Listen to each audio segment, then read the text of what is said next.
konten berkembang yang tadinya hanya berfoto dan diposting, bergerak, bergeser, berkeliling untuk menunjukkan eksistensinya terhadap kelompok-kelompok yang lain yang kemudian diposting di dalam media sosial. Ternyata telah terjadi perkembangan bahwa mereka melakukan pengerusakan dan penganiayaan. Tembakan peringatan dilakukan ketika mereka tetap malah melakukan upaya penyerangan. Ketika tembakan peringatan dilakukan, mereka malah menyampaikan bahwa peluru polisi sudah habis, kita serang, kita habisi.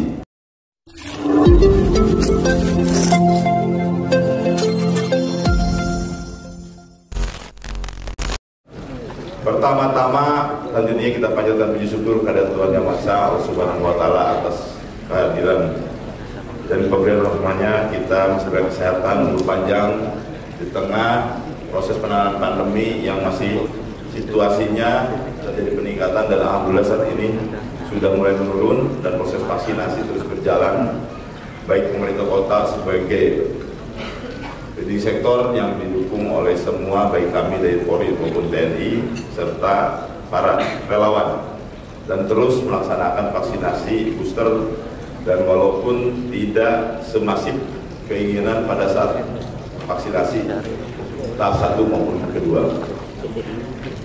Dan kemudian kondisi Surabaya juga yang tidak terlepas daripada berbagai wabah terkait PMK maupun terkait dengan permasalahan kelangkaan beberapa saat waktu tentang minyak goreng, maupun kehadiran daripada PPLN ataupun pendatang dari luar negeri yang saat ini masih dikelola Kodam ataupun TNI masih terus berjalan semua, bahkan sebagai bukti bahwa upaya Forkopimda Kota Surabaya bersama masyarakat serta seluruh jajaran serta masyarakatnya yang terlibat langsung dalam penanganan pandemi bekerja keras untuk memulihkan kesehatan bukan hal yang mudah, sehingga menjadi catatan penting bahwa Kota Surabaya yang sehat dan aman harus tetap terjaga, sehingga setiap kejadian sekecil apapun masyarakat akan sensitif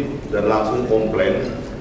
Sebagai suatu bukti digitalisasi adalah ruang yang positif untuk menyampaikan komplain-komplain situasi yang tidak membuat nyaman masyarakat kepada pemerintah, khususnya kami di kepolisian.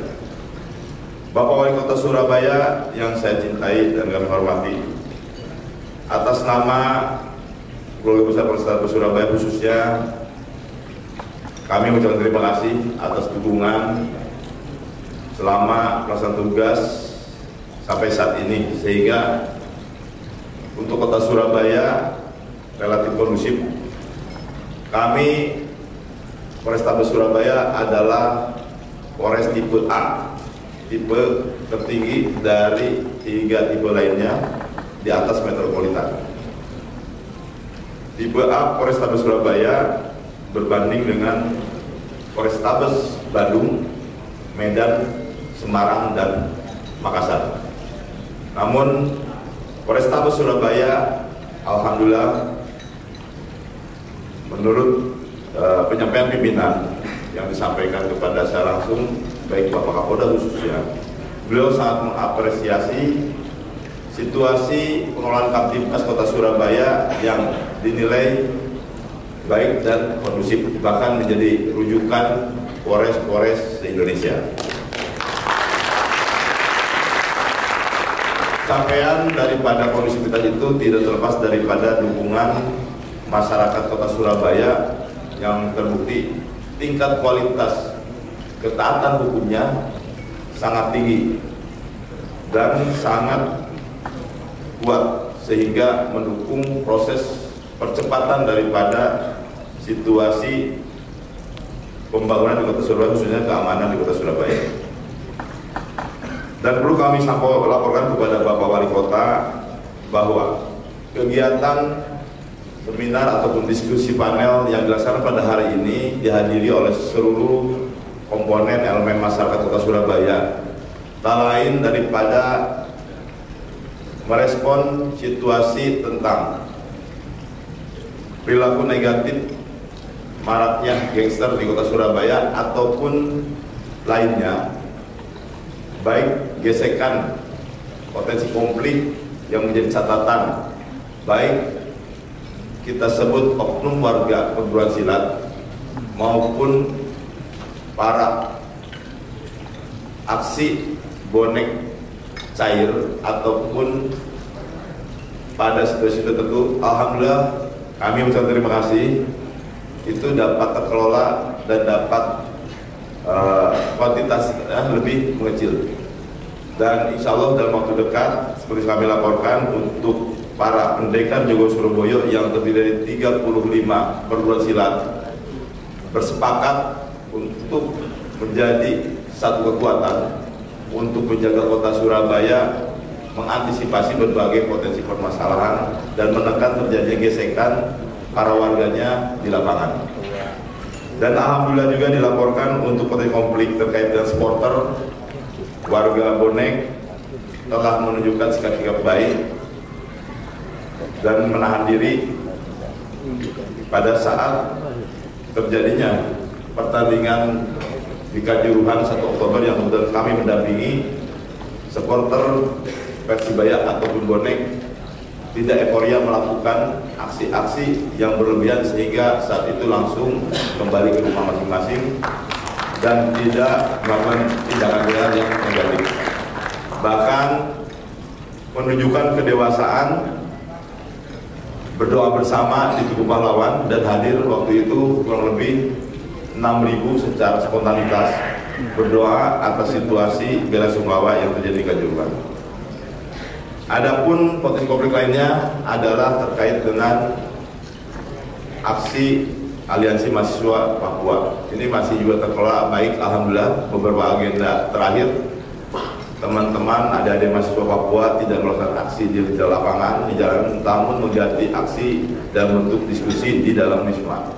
Dan ini menjadi catatan penting kita juga untuk dilaksanakan.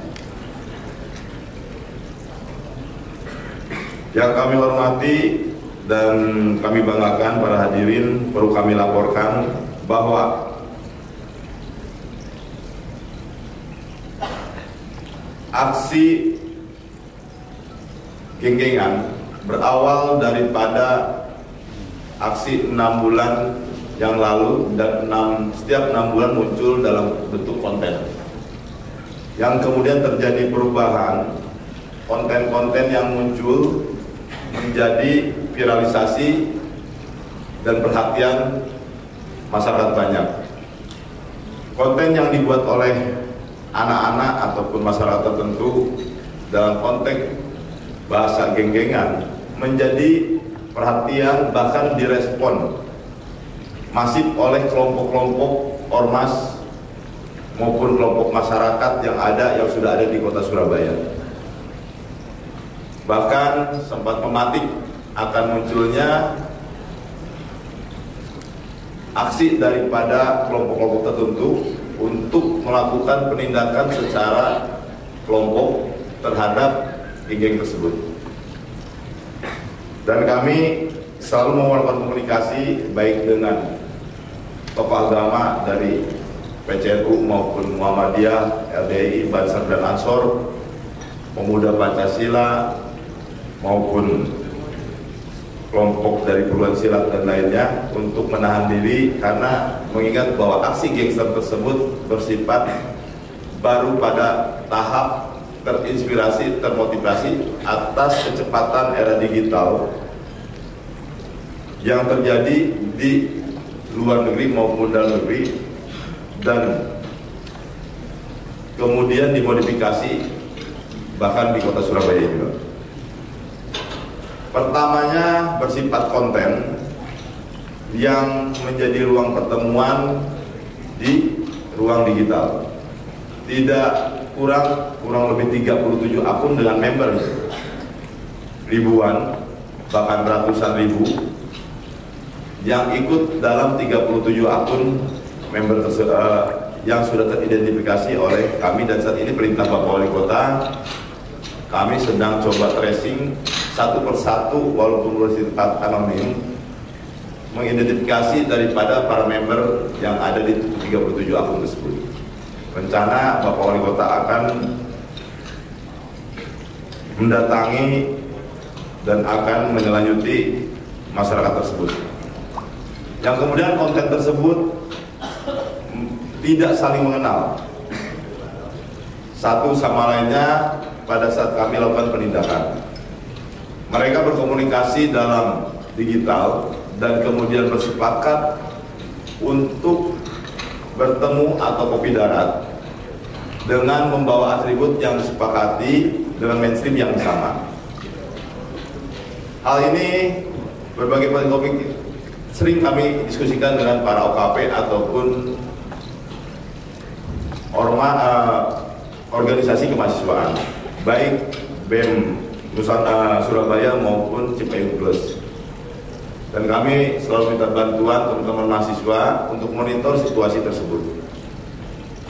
Dan kemudian pasca kejadian konten yang cukup menjadi kekhawatiran pada saat di wilayah Mer, bahwa perkembangannya konten tersebut yang tadinya hanya kopi darat untuk membuat konten dan berfoto bersama dengan atribut yang disepakati, dengan senjata-senjata tajam, lewang, celurit, bahkan ada membawa gergaji, itu berkembang tanpa disadari dengan masuknya dari kelompok-kelompok tertentu yang merupakan target kegiatan untuk melakukan aksi negatif. Kelompok anarko masih menjadi catatan buat kami untuk dapat kami kelola, dan mereka dalam setiap aksi yang bersifat melawan pemerintah ataupun aksi keributan selalu terlibat dalam kegiatan tersebut. Konten berkembang yang tadinya hanya berfoto dan diposting, bergerak, bergeser, berkeliling untuk menunjukkan eksistensinya terhadap kelompok-kelompok yang lain yang kemudian diposting di dalam media sosial. Aksi ini akhirnya menjadi tren untuk saling lebih eksis dan menunjukkan bahwa kelompok tertentu lebih ekstrim dan lebih menakutkan. Dan dari aksi pergeseran pergerakan mulai berkembang melakukan rasa menakutkan terhadap masyarakat, seperti mengejar masyarakat walaupun tidak melakukan tindakan. Dan konten ini dimunculkan juga di media, dan apabila setelah viral sempat berhenti dan menghilang. Kejadian beberapa saat ini adalah aksi lanjutan dari 6 bulan yang lalu, dan setelah 2 minggu ini cukup masif. Dan perubahan perkembangannya setelah melakukan aksi terkesan adanya aksi geng yang melakukan pengejaran, rencana penganiayaan dan sebagainya, walaupun tidak terjadi, menjadi permasalahan sosial masyarakat. Semua menanyakan kepada kami apakah peristiwa ini benar atau tidak, tapi secara fakta tidak ada laporan polisi yang masuk di dalam organisasi kami. Lanjut kepada kejadian pada kesempatan ini, ternyata telah terjadi perkembangan bahwa mereka melakukan pengerusakan dan penganiayaan. Modus operandi yang dilakukan kejadian di antara waktu pukul 10 malam dan terjadi di atas pukul 00, ketika situasi sudah mulai sepi. Dan kami dengan Bapak Wali Kota mengecek langsung kepada salah satu warkop yang dilakukan pengerusakan. Walaupun ada warkop lainnya yang dirusak hanya satu, dengan informasi bahwa mereka telah menunjuk salah satu orang yang ditunjuk untuk menjadi informan bahwa situasi sudah mulai sepi dan bisa datang ke suatu tempat, khususnya waktu kejadian di Keputihan. Kejadian di warkop tersebut sangat melebihi batas. Mereka menakut-nakuti sehingga pengunjung pergi dan merampas handphone yang ada. Dan kemudian melakukan tindakan pengancaman, bahkan terbukti ada bekas tembakan airsoft gun dengan isi gotri. Modus operandi daripada geser itu terus berkembang. Kami dari Polrestabes Surabaya dan atensi Bapak Kapolda Jatim, Irjen Dr. Tony Hermanto, yang saat ini juga intens setiap kesempatan mengikuti perkembangan daripada media sosial, terutama di kota Surabaya sebagai sentra Jawa Timur, selalu menanyakan setiap saat konten-konten yang ada. Dan beliau saat ini juga intens untuk melaksanakan penyelesaian situasi di Kanjuruhan. Dan kami mohon doa dan dukungan kita semua, semoga situasi di Malang, Kanjuruhan yang sudah mulai membaik segera tuntas dan dapat kembali Liga 1 ini berjalan dan dapat aman pelaksanaannya.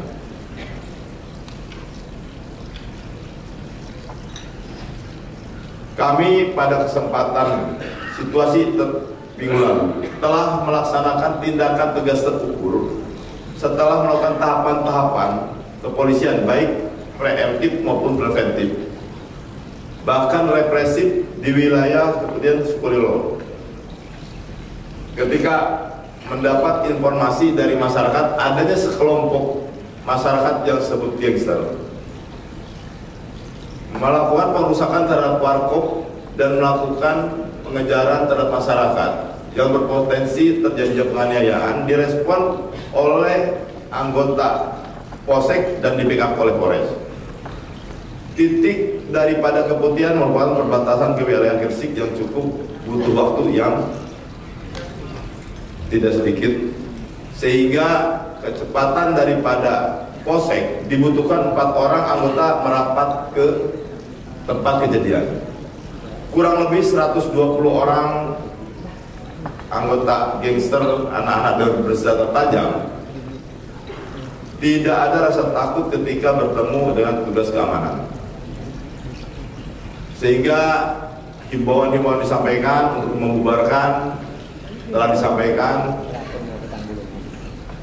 berkali-kali, bahkan sampai tembakan peringatan dilakukan ketika mereka tetap malah melakukan upaya penyerangan. Ketika tembakan peringatan dilakukan, mereka malah menyampaikan bahwa peluru polisi sudah habis, kita serang, kita habisi. Saya sebagai Kapolrestabes Surabaya atas situasi tersebut dan meningkatnya situasi tersebut menyampaikan kepada jajaran bahwa saya sebagai Kapolrestabes Surabaya bertanggung jawab sepenuhnya dan memerintahkan jajaran Polrestabes Surabaya untuk tetap melaksanakan tindakan kepolisian secara bertanggung jawab. Dan bahkan Perkap 0109 tentang menggunakan kekuatan dapat dilakukan secara terukur sesuai tahapan yang berlaku. Sehingga malam itu keyakinan daripada anggota atas pertanggungjawaban dan perintah yang jelas saya dari Kapolres Surabaya, dan dengan situasi yang ada, Perkap 01 mengatur tentang hal siapapun yang mengganggu dan mengancam jiwa seseorang, maka seorang anggota kepolisian dapat melakukan tindakan tegas terukur, diantaranya melakukan tembakan melalui tahapan-tahapan yang berlaku. Saat itu dilakukan penembakan pantul dan mengenai 4 orang pelaku, dan tembakan pantul itu dilakukan oleh 4 petugas yang saat itu hadir di lapangan menghadapi kurang lebih 120 orang masyarakat atau orang yang disebut gangster. Baru mereka membubarkan diri. Kami berpikir bahwa tindakan tegas terukur yang mengenai para pelaku gangster ini yang notabene atau kecenderungan adalah anak-anak atau remaja tidak membuat tidak terbukti besok harinya terjadi lagi di tempat yang sama dengan jumlah lebih besar. Hal ini menjadi catatan paling urgent bagi saya sebagai penanggung jawab fungsi keamanan, mengingat yang saya hadapi adalah anak-anak remaja dan anak-anak tidak menutup kemungkinan di bawah umur.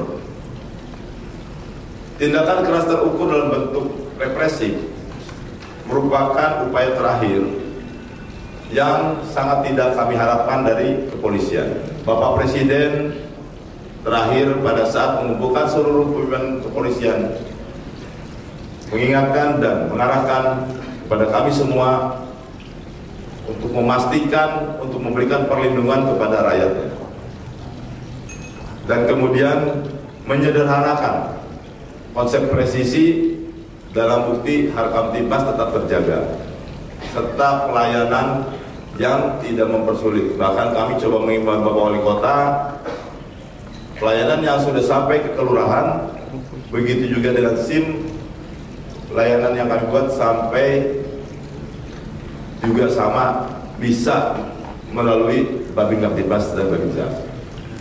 Dan ini tidak berbanding lurus dengan kejadian aksi gangster yang ada.